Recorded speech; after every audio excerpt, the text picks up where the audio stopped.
yang pertama-tama teman-teman harus tahu dulu apa definisi pasar. Pasar adalah tempat di mana pembeli dan penjual melakukan transaksi barang atau jasa sesuai dengan kesepakatan tawar-menawar. Pasar ini ada yang berbentuk fisik dan ada juga yang berbentuk non-fisik ya teman-teman. Bentuk pasar itu dalam artian makin berkembangnya zaman, dia makin berubah. Jadi dia bisa berupa pasar yang tradisional, yang offline yang bisa kita lihat, tapi bisa juga dia berbentuk pasar yang memang tidak ada wujudnya dalam artian pasar online. Di mana pasar online ini yang kemana-mana sering teman-teman bawa, ya pasti teman-teman di handphonenya ada yang punya Tokopedia, ada yang punya Shopee, Bukalapak dan lain-lain. Beribu macam pasar-pasar online yang ada di dunia ini, dan I think it will be make it easy for our consumer untuk consume the product. Nah, jenis pasar online ini sering disebut dengan e-business atau e-commerce. Nah, untuk kesulitan orang-orang yang mau masuk ke pasar bisnis ya e-business maupun e-commerce, ini biasanya ditandai dengan beberapa hal yang mereka tidak mampu untuk inovasi. Karena yang berhubungan dengan e-business dan e-commerce ini pasti berhubungan dengan teknologi dan juga inovasi. Keuntungan lainnya, mereka juga tidak harus memiliki yang namanya bentuk pasar nyata atau toko yang nyata, sehingga ini jauh lebih memudahkan kita dan juga para produsen untuk menjual barangnya. Dan kita seorang konsumen pun akan jauh lebih mudah berbelanja dari satu toko ke toko yang lain. Kita akan mencari satu barang tanpa mengeluarkan biaya parkir, biaya bensin dan lain-lain. But it's maybe will be takes time karena memang kita akan jauh lebih fokus satu persatu rigid ngeliatin reviewnya, ngeliatin rating dari para konsumen yang lain-lain gitu ya. Itulah yang pastinya akan menjadi bahan pilihan kita gitu. Nah, kemudian keputusan untuk seorang perusahaan akan mampu untuk bertahan dalam jangka waktu yang lama atau mungkin ya udah cuman sebentar aja, karena kita juga sering lihat ya bisnis-bisnis dadakan. Sekarang ini kan lagi bulan puasa ya teman-teman, pasti akan ada banyak para penjual-penjual dadakan yang baru membentuk jenis produknya, kayak baru jualan kolak, baru jualan gorengan atau macam-macam makanan lainnya. Nah, secara teori teman-teman bisa lihat di sini, jika memang pendapatan yang diperoleh dari berproduksi lebih kecil daripada biaya variabel produksi, maka dia tidak akan bisa bertahan lebih lama. Karena memang jenis pendapatannya juga pendapatan yang tidak tetap gitu. Kita tidak bisa tahu hari ini bisa laku berapa, terus kita juga nggak tahu nih untuk besoknya kita mau jualan apa, karena memang ini lebih random ya jenis pasarnya, dan dia biasanya by season. Jadi kalau misalnya nih kayak orang-orang yang jual buah di pinggir jalan gitu ya, itu juga bisa seperti itu. Untuk lagi ada musim buah duku, sekarang mereka jual buah duku gitu. Tapi mereka akan mencari di mana posisi pendapatan yang diperoleh dari berproduksi tadi lebih kecil daripada variabel biaya produksi maksud saya. Nah, ketika kita lihat di sini total revenue kurang dari variable cost, maka tadi jenis usahanya pasti tidak akan bertahan lama. Kemudian ketika average revenue di sini ya lebih kecil juga daripada average variable cost, itu juga menandakan hal yang sama, di mana pasti akan sulit untuk pasar ya, atau bagi seorang pengusaha dia akan survive pada pasarnya. Nah, lalu bagaimana caranya agar pengusaha itu mampu untuk survive dalam jangka waktu yang lama? Caranya adalah mereka harus mencari pendapatan yang memang lebih kecil daripada total biaya keseluruhan, dan ini akan lebih memudahkan mereka untuk gampang keluar masuk, di mana total revenue kurang dari total cost ya, itu pasti akan jauh lebih mudah untuk mereka bertahan lebih lama. Kenapa? Karena adanya variabel-variabel cost yang kayak misalnya biaya gaji pegawai, terus ada biaya listrik, biaya telepon, pulsa, atau mungkin biaya makan para pegawai. Ini yang akan menjadi biaya variabel-variabel yang harus dibayar day by day atau mungkin dibayar per bulan, yang akan menyebabkan tadi jadinya kita banyak sekali nih biaya-biaya variabel yang harus kita keluarin, dan kita juga harus aware terhadap berapa sih jumlah pemasukan kita gitu. Nah, itu biasanya dia akan kesulitan menentukan BEP-nya kapan, mau berlanjut usahanya berapa lama gitu ya. Tapi kalau memang jenis total revenue kurang dari total cost, maka dia akan gampang untuk keluar masuk jenis pasar. Dia akan gampang untuk mengikuti apa sih maunya konsumen. Example kayak sekarang ini kan ya, saya adalah contohnya misalnya saya adalah seorang penjual gitu, penjual makanan. Tapi saya tahu ketika akan datangnya Ramadan, saya akan menyiapkan makanan-makanan yang memang provide untuk buka puasa gitu. Nah, ketika sudah habis Ramadan atau nanti menjelang Lebaran, saya akan tahu lagi nih gitu kan, jenis apa yang akan saya jual gitu kan ke depannya. Jenis-jenis barang yang mungkin kita lihat, oh ada jualan bajunya gitu, atau mungkin makanan-makanan jangan ke arah baju deh, karena itu kan udah fashion yang berbeda ya. Ke arah ini aja deh, kue kering, bolu dan lain-lain gitu ya teman-teman. Jadi memang sangat disarankan untuk memudahkan usaha kita agar kita bisa masuk keluar pasar itu dengan mudah.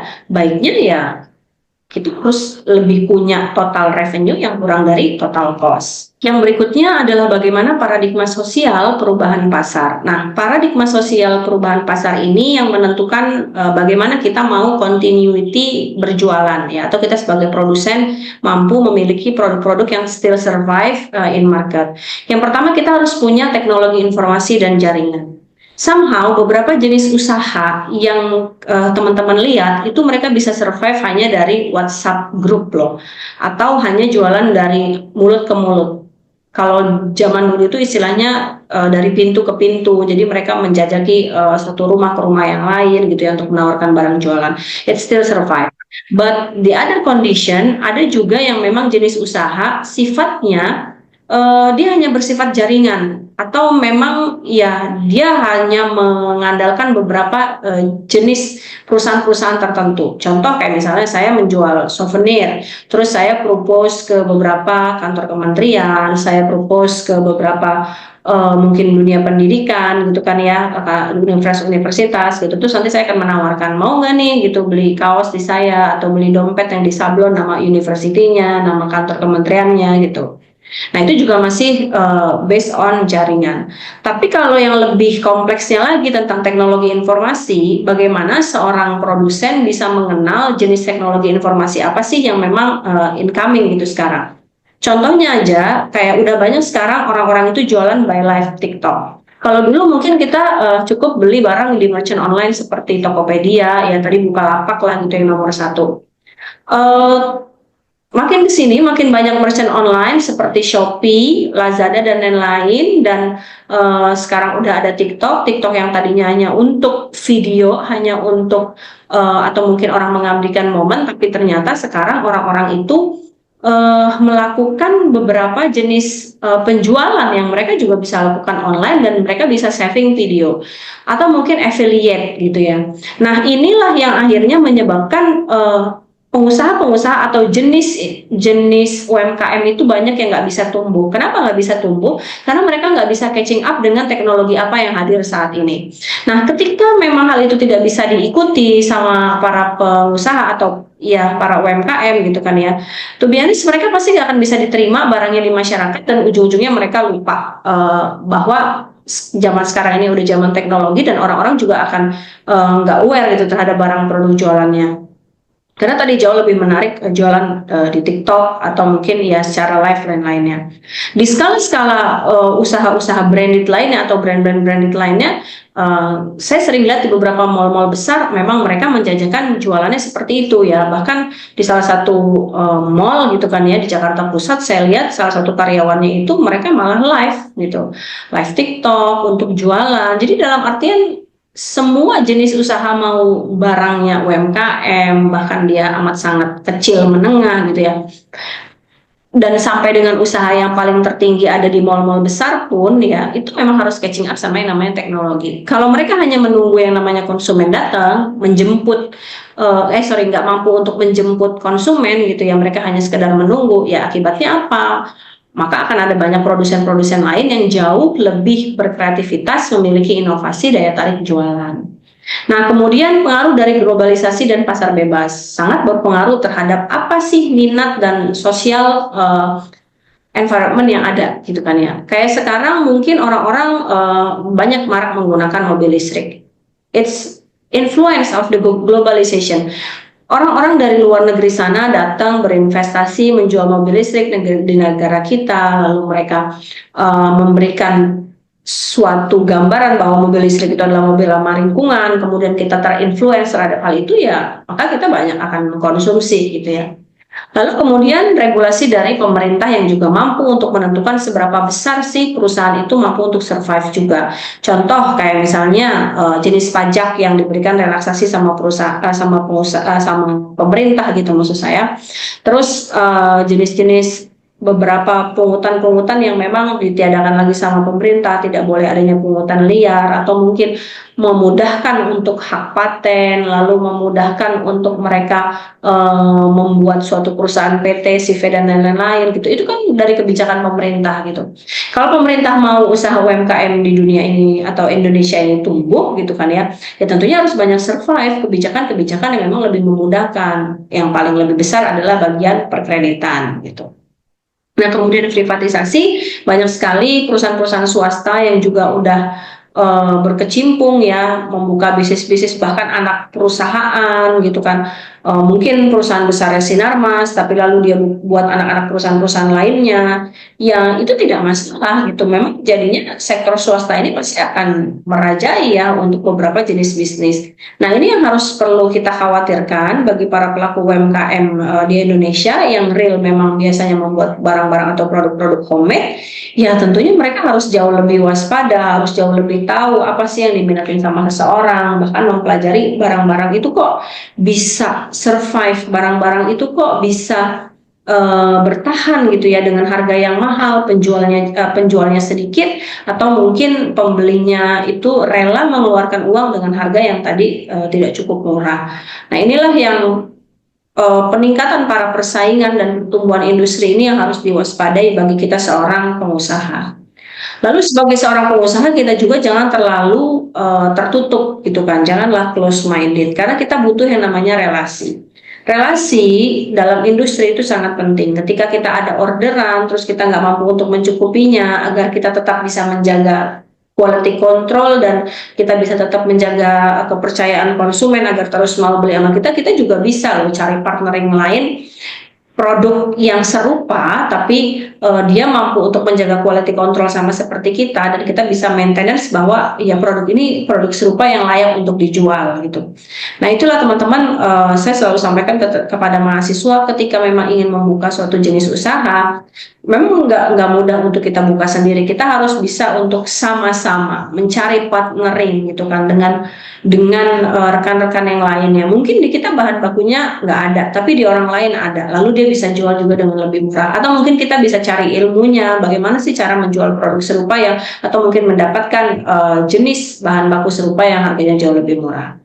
Lalu perubahan sosial juga dikuasai oleh namanya pemangkasan channel atau disintermediation, di mana banyak sekali orang-orang yang tahu bagaimana cara memotong rantai pasok, atau mungkin kita yang lebih tahu rantai pasok apa yang cocok terhadap jenis jualan kita.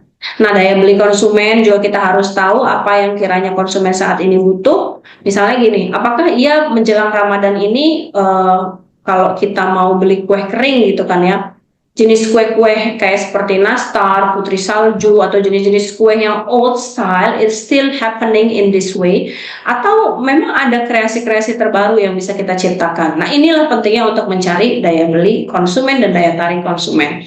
Lalu partisipasi pelanggan ini bisa terjadi ketika memang pelanggan tadi udah setia, udah loyal, dan sudah percaya terhadap produk kita, sehingga nanti resistensi konsumen untuk membeli itu akan semakin lebih banyak.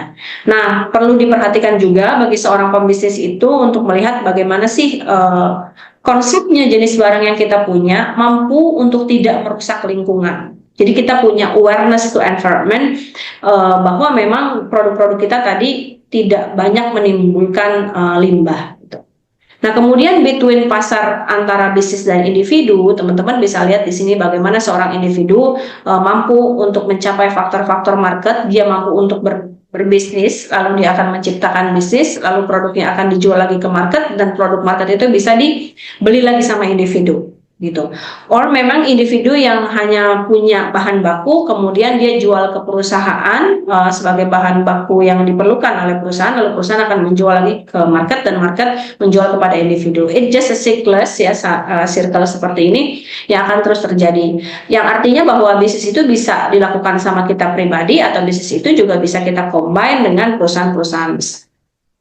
Nah, ketika kita spesifikasi kepada hambatan jenis masuk pasar, ini akan jauh lebih jelas untuk kita membahas yang pertama, bagaimana sih diferensiasi produk kita. Kita sama-sama menjual suatu produk, misalnya saja jam tangan atau smartwatch. Apa sih keunggulan smartwatch kita dibandingkan smartwatch yang lainnya? Jangan hanya sekedar kita menjual dengan harga yang murah, tapi ujung-ujungnya quality-nya kita juga nggak bagus, gampang cepat rusak dan lain hal. Maka kita harus membutuhkan reputasi produk yang jauh lebih mapan agar orang percaya mau beli produk di kita. Lalu persyaratan modal, kita membutuhkan investasi, kita membutuhkan orang-orang yang juga percaya terhadap bisnis kita ini mampu untuk survive gitu kan ya. Kayak misalnya beberapa industri otomotif, farmasi ini nggak mungkin bisa berdiri sendiri. Tentunya akan banyak pihak yang terlibat dan kita membutuhkan partnering, mungkin tidak hanya di Indonesia, itu juga bisa terjadi di partnering di negara-negara lain. Lalu adanya skala ekonomi, kita harus memikirkan yang namanya keuntungan biaya yang akan dinikmati oleh perusahaan kita karena memang volume produksi yang tinggi dan pesaing yang banyak. Kemudian perusahaan itu biasanya akan lebih sulit bersaing dengan harga yang sudah lebih rendah. Nah, tapi dalam beberapa hal tidak juga membuat para konsumen itu believe that the cheaper product is more better daripada produk-produk yang memang dijual dengan harga-harga yang luxury gitu, yang mahal gitu kan. Banyak juga para konsumen itu yang tadi konsistensi loyalitasnya kepada produk-produk yang memang ya nggak apa-apa mahal, tapi kita bisa maintenance, kita bisa pakai itu dalam jangka waktu yang lama. Banyak hal yang saya pelajari juga gitu, contoh kayak kita beli fashion, beli baju kayak muslim, cewek pakai kerudung, terus sepatu dan lain-lain. Kalau kita beli produk yang memang kualitinya murah dan kita tipe orang yang bosenan, harapannya sih itu bisa terjaga dalam jangka waktu yang mungkin ya 1 year, and then we can give to the other person, and then sama the other person itu jauh lebih banyak multifungsinya dan jauh lebih berguna. Atau kalau memang kita tipe orang yang bukan bosenan, ya please keep it the product, nggak usah beli barang-barang yang lain terlalu boros. Terus kita tahu bahwa kualitinya ini bisa dipakai dalam jangka waktu 2 sampai dengan 3 tahun. Tapi kalau memang sifat manusia itu kan dasarnya pemenuhan kebutuhan dasarnya itu kan sulit ya untuk kita kategorikan puas. Makanya sering kita beli cewek-cewek deh gitu. Berapa banyak sih lipstick yang kamu punya? Kamu udah punya misalnya yang warna pink, terus kamu pengen beli yang warna merah lagi, warna peach lagi, warna orange lagi, tapi kamu sebenarnya makainya ya cuma sesekali gitu kan, terus ujung-ujungnya dia akan menjadi sampah karena udah kadaluarsa, terus kamu gak bisa gunakan lagi gitu kan. Itu berapa banyak yang seperti itu. Nah, lebih baik memang kita mengkonsumsi ya jelas barang-barang yang akan kita pakai dalam jangka waktu yang lama dan good quality juga gitu. Atau kita bisa hibahkan dengan orang lain tapi masih dalam kondisi yang layak. Kemudian kebijakan-kebijakan pemerintah juga kadang itu juga bisa menjadi hambatan masuk pasar, seperti izin untuk membuka usaha yang rumit, perizinan lokasi juga gitu kan. Terus tarif kuota kalau memang kita beli barang produk import itu biasanya jauh lebih banyak batasannya.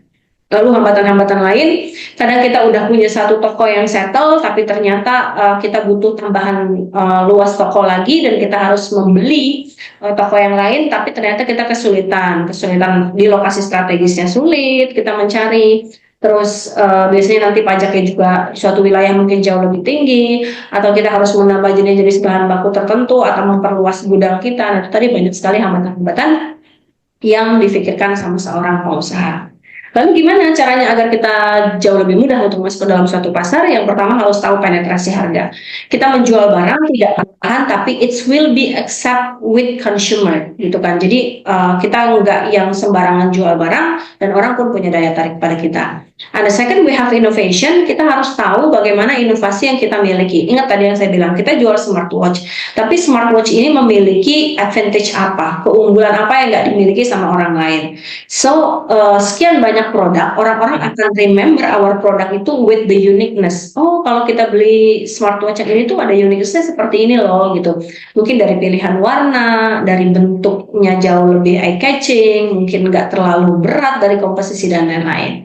Kemudian pemasaran yang efektif, bagaimana caranya kita menggunakan media pemasaran? Media pemasaran itu banyak. Dari yang segi online aja, platform online itu udah begitu banyak. Or tadi kita cuma menggunakan cara sederhana dari mode by mode, atau mungkin kita harus meng-hire the big brand ambassador untuk produk kita. Lalu kemitraan strategis, kita harus mencari mitra dalam mengadakan suatu jenis barang, sehingga kita tidak merasa bahwa ketika kita memiliki hambatan dalam pengadaan sumber daya, kita hambatannya hanya sendirian gitu. Tapi kalau kita tim, pasti akan jauh lebih bagus. Lalu lobbying dan advokasi, bagaimana cara kita bernego kepada orang lain untuk menjajakan barang jualan kita. Lalu disrupsi adalah mengisi kekosongan apa yang tidak dimiliki oleh produk lain tapi dimiliki sama produk kita. Disrupsi ini akan jauh lebih bermanfaat ketika memang produk kita itu bisa mengisi kekosongan apa yang nggak ada di konsumen, atau yang konsumen butuhin tapi memang orang belum banyak yang jual, seperti itu. Lalu mengapa inovasi produk efektif mengatasi hambatan masuk? Karena inovasi itu memberikan suatu perubahan dari bentuk barang yang kita jual atau men-scaling up produk yang kita jual. Contoh tadi kita mau jualan smartwatch. Banyak sekali toko yang udah jualan smartwatch. Lalu diferensiasi kita apa? Hanya permasalahan di pilihan warna aja. Itu mungkin udah jadi bahan pilihan ya bagi para konsumen. Or design, or mungkin collaborate with another actor atau actress yang memang jadi daya tarik kita nih gitu. Zaman sekarang anak-anak banyak banget yang suka sama BTS ya gitu, K-pop dan lain-lain. Itu bisa menjadi daya tarik loh teman-teman, kayak bikin kolaborasi gitu kan ya. Dia punya tanda tangan di smartwatch kita, atau misalnya kita ngasih free lagu-lagu atau mungkin beberapa jenis aplikasi yang juga dimiliki gitu kan ya untuk sama fanbase dari para idola-idola tersebut. Nah itu tadi, sekecil apapun diferensiasinya pasti akan sangat bermanfaat terhadap produk, sehingga menciptakan nilai yang sulit ditiru sama perusahaan-perusahaan yang lain. Dan kita harus mampu menarik opini publik gitu. Jadi kita zaman sekarang sebutnya adalah viral. Ketika kita membuat suatu usaha yang viral, orang-orang akan ingat nih gitu, saya pengen beli produk ini karena dia memiliki slogan apa atau dia memiliki warna apa gitu kan. Itulah yang tadinya bisa mampu membuka peluang pasar yang baru kepada seorang produsen, dan produknya bisa diterima dengan mudah sama masyarakat. Lalu ini ada perbandingan antara perusahaan yang inovasi dan tidak inovasi. Dia akan terlihat pada fokus, teknologi, desain, nilai tambah, dan respon terhadap pasar. Bagaimana caranya dia fokus memecahkan masalah, tadi apa yang dipengen sama para konsumen. Lalu teknologi yang adaptable yang sekarang banyak digunakan orang, desainnya juga yang makin menarik. Lalu adanya nilai tambah bagi para pelanggan, dan juga semakin cepat beradaptasi terhadap tren kebutuhan saat ini. Tapi ingat, adaptasi terhadap tren kebutuhan saat ini bukan adaptasi yang hanya sekedar bertahan sebentar kayak tadi yang keluar masuk hanya dalam jangka waktu yang pendek, tapi beradaptasi terhadap apa yang dibutuhkan konsumen saat ini dan di saat yang akan datang. Oke teman-teman, ini just for example some kamera produk Kodak versus kamera digital. Di sini teman-teman tahu mungkin zaman dulunya sering pakai kamera film gitu ya, tapi sayangnya Kodak nggak mau untuk berinovasi berubah menjadi digital kamera, sehingga hadirlah Sony, Canon, dan lain-lain dimulai dari harga yang sangat murah banget gitu. Mungkin around 1 juta, 1.500.000 tuh udah dapat kamera digital yang bisa saving ke memori, kemudian kita bisa simpen di device kita gitu. Jadi kita nggak harus capek-capek pergi ke tukang foto untuk cetak foto, itu kan udah nggak lagi gitu ya teman-teman ya. Kecuali memang kita pengen foto keluarga atau foto album company yang memang harus mengharuskan itu dicetak. Tapi zaman sekarang karena sosial media itu udah begitu masif, dan kita kalau foto pengennya langsung sering diupload, maka biasanya yang digital yang gampang di saving ke dalam memori itu jauh lebih diminati. Sayangnya Kodak tidak mampu berinovasi, tidak mampu beradaptasi dalam teknologi yang ada. Dia nggak bisa menangkap apa sih yang dipengenin orang di masa yang akan datang.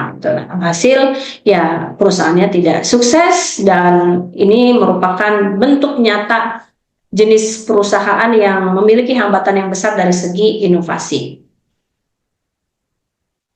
Atau di other example, I have BlackBerry. Ini contohnya, dulu itu BlackBerry sangat terkenal di Indonesia, tapi sayangnya BlackBerry hanya berinovasinya sangat sedikit tadi ya, hanya mengandalkan kayak trackpad, terus antara yang slide dan tidak gitu. Tapi di zaman itu harusnya sudah menciptakan produk-produk yang memang touchscreen, sayangnya BlackBerry tidak mampu berinovasi lebih, sehingga Apple yang dari zaman dulu sudah persisten, sudah hadir dengan teknologi touchscreen-nya, dan dia akan terus berkembang, diikuti dengan perusahaan-perusahaan handphone Android lainnya yang mampu untuk menangkap kebutuhan para konsumen. Kita juga bisa lihat bahwa banyak sekali jenis handphone yang dijual jauh lebih murah dibandingkan Apple, tapi Apple still dengan harga yang kita bilang luxury tadi, nggak apa-apa karena dia tahu loyalitas konsumen dan dia percaya terhadap quality controlnya. Dan ada juga handphone-handphone lain yang mungkin bisa dipakai sebagai pilihan dari alternatif penggunaan Apple yang kameranya juga sama jernihnya dan lain-lain hal, tapi harganya jauh lebih murah. Ya nggak apa-apa kita menggunakan handphone yang jenisnya Android seperti ini. Jadi it just based on your kebutuhan kali ya, apa yang sih sebenarnya kalian butuhin. Baik, terima kasih teman-teman yang sudah menonton video pembelajaran pada materi hari ini tentang hambatan masuk pasar. Harapan saya teman-teman akan jauh lebih mudah memahami tentang bagaimana seorang produsen mampu untuk membuka usaha dan lain-lainnya. Dan teman-teman kalau memang punya jiwa pengusaha, harapannya juga tadi udah tahu ya, bahwa hambatan masuk pasar itu terbesar adalah dari diferensiasi produk, lalu hadirnya inovasi. Ketika kita sudah memiliki inovasi dan juga terdiferensiasi secara baik, maka konsumen biasanya akan jatuh cinta kepada produk kita. Dan jenis usaha yang baik juga harus menggunakan usaha kemitraan. Cukup untuk penjelasan materi dari saya terkait hambatan masuk pasar. Semoga video ini dapat diterima dengan mudah, dan saya buka diskusi di kolom komentar. Silakan jika teman-teman ingin bertanya.